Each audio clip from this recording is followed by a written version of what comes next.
Good day mga ka-soilmate at kapwa ko retiree. Ang last day ng March. At eto kami, maglalakad kami sa mall pero tumaya muna ng loto si Mr. Lucas.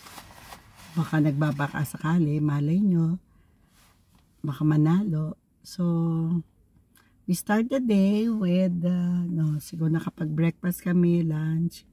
And iniwan namin dalawa naming apo na anyway walang order yung mami nila, so they can play together and sleep together.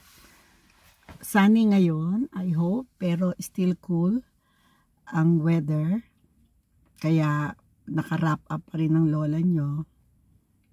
And later pagtapos tumaya ni husband, pupunta kami, bibili kami ng topsoil para lalong gumanda yung mga tulip, kasi syempre na-wash out dahil continuous rain in the last few weeks.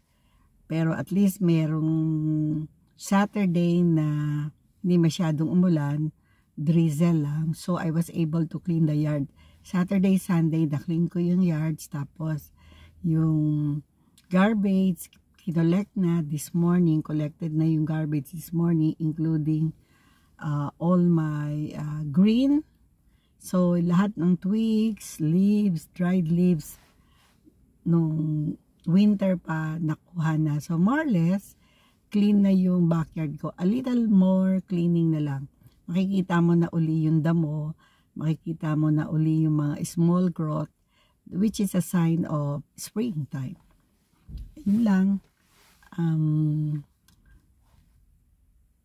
Natutuwa ako kasi medyo nawala na yung sipong ko.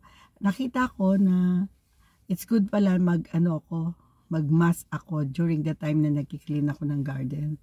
Kasi yung siguro yung dust at saka pollen from the leaves nag-create ng allergy sa akin. So meron akong allergic rhinitis noon nung bata ako. I remember parang yun yung kaya constantly meron akong cold. So, yun lang.